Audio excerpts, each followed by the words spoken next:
Higher Talk will be a platform for ego to extend itself and manifest different ideas that boost itself, right? Boost itself as ego. And an idea came to me earlier, which is why I wanted to make this recording. But then it turned into an acknowledgement of, oh yeah, like that is the ego. And I don't necessarily want to lean into things that the ego wants. I want to lean into the things that grace wants and raise awareness of grace within society. Because we've heard of ego kind of thrown around here and there, but I think in general society, people have yet to even get kind of clued up in what this means. Is in the way that I'm meaning it anyway, right? So Higher Talk would be a platform that helps society become more aware of grace and of ego, both as these characters, these concepts that's within us all, that we are aspects of. We have various aspects within us, and we are, again, aspects of something greater. So, yeah, this ties into resource, of course. And the idea that I was originally thinking before this level of awareness is kind of justified, because Higher Talk is justified, because even though it's primarily for like having an excuse to tick two boxes at once, where I can foresee the popularity being leveraged so that I have financial gain, monetizing a channel and creating a trend that's popular. So the metrics works in its favor on two fronts. It's securing the money side and boosting ego. So that's a win for people. Usually people flood to that as a measure of success. But I am very cautious about that, because I'm aware of these concepts, and I'm also aware that I would rather self-regulate my own ego more and more and more, right? So that I have a good working relationship with the ego, and that it's no longer I am a victim, or I am imprisoned by, or I have completely become enthralled with this concept of ego. And if you're not really following along with ego, then you're going to have to listen to some previous stuff.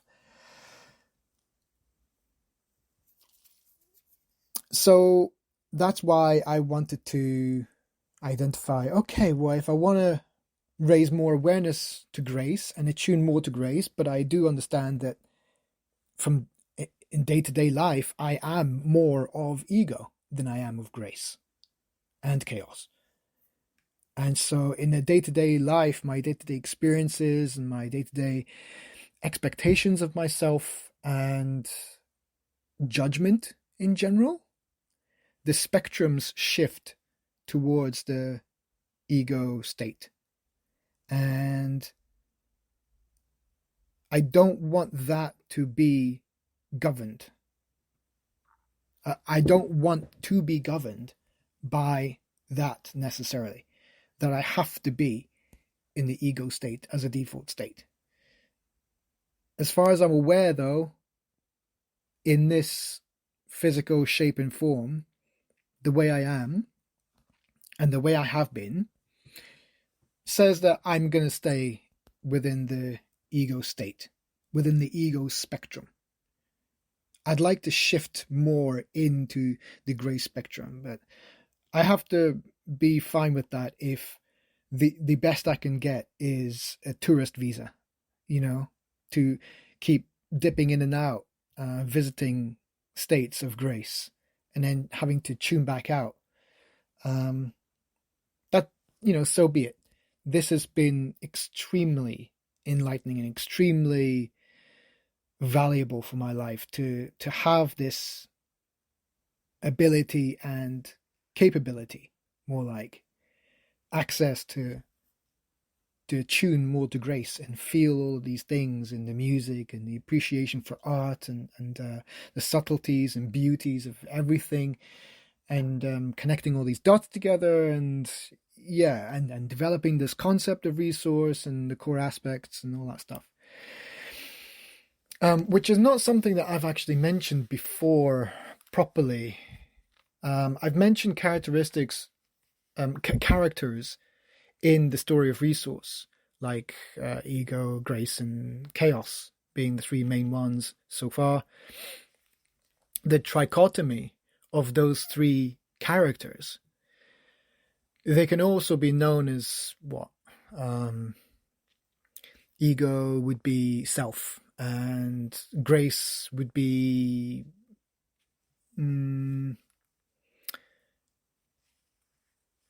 sure exactly. Love, and chaos. It's an appropriate name, but that could also be known as something else. Mania, I don't know, passion, something like that. So these core aspects, they've now combined. So the trichotomy of these characters, for simplicity, ego, grace, and chaos, their trichotomy is now interwoven in amongst mind, body, and spirit. And I say spirit instead of soul, I think partly because of ignorance. I haven't looked into the previous accolades, of great minds who have thought way more accurately than I have, because that's the point. I'm not having much thought involved. It's more of I'm tuning into what I've referred to before as the information highway, and it's through grace that I'm able to tune into that, and I'm able to then have a direct line to my mind, which kind of gives the mind access to different notions and different inspirations. And that's the best way I can describe it without making illustrative designs. And that's how it feels like. And so I'm just having a stream of consciousness come through, and I document my ideas and I document these notions and these possibilities. It's basically, it seems like I'm just creating narrative on the fly, and it seems like pure creativity. And you'd say, well, that's self-driven. But I beg to differ. This whole journey seems just way too true, and way too, I don't know. It doesn't feel like I can claim ownership to this. It's that area.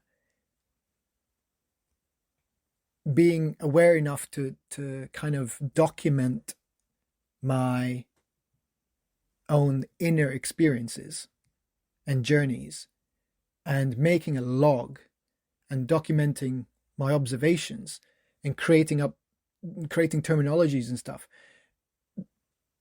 Don't get it twisted. This is all coming from this ability to tap into, via grace, the mind, and have more of a direct access. And it's not necessarily the mind that goes, oh, I'm amazing and I'm way more powerful and unlocked and stuff. Maybe it is. I don't know. Maybe that is. Who knows? But then maybe it's coming from this source of truth. There are a couple of different concepts. I'm sure there are several different concepts.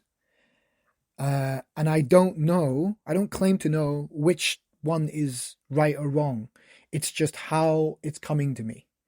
So I'm always just going to be putting my hands up and saying, like, I'm just making this up. I don't know which side to believe. I don't know if I should take credit and say that it's my mind, and for my ego to go, yeah, buddy, yeah, it's us, it's our mind, we're geniuses, and then internalize that genie, or whether I should err on the side of grace and go, no, this was from intuition, this was from inspiration, these are parts of the aspect of grace, and they don't have ownership, not of ego anyway. They have ownership within the realm of grace, and we don't know where those origins are. We're only just exploring these concepts. I'm only just getting to know the base characteristics of grace, and starting to understand more about ego as well. Well, more speculating. Everything is speculative. Absolutely, all of this is all just speculative. It's just the more I go down this journey and paint visuals, I'm creating graphics, and I'm just really obsessed with these graphics now, and I'm shifting all these stuff around, and tweaking and editing, because it's forever unfolding in front of my eyes, in my mind, and I'm just channeling the designer, the creative in me. So once I get them to a state where I'm like, oh, I think I can confidently show a few examples, and people will very easily catch on to what I'm trying to get on to, because I flutter between the simple, bare bones 101 style, what people need to know first, but the way it works is I'm just flooded with genius, and then I try and channel that, and the way it comes through is big picture, small picture, big, huge big map to tiny little details, and it flutters between all these different states, and it's hard to wrangle, and it's hard to get down these thoughts in a documentary way, so that when I'm again out of grace and into ego and sober state, then it's kind of, I've lost the connection, and I rely more on the documented notes. It's like a language that just can't cross boundaries. Yeah. All right. Talk to you later.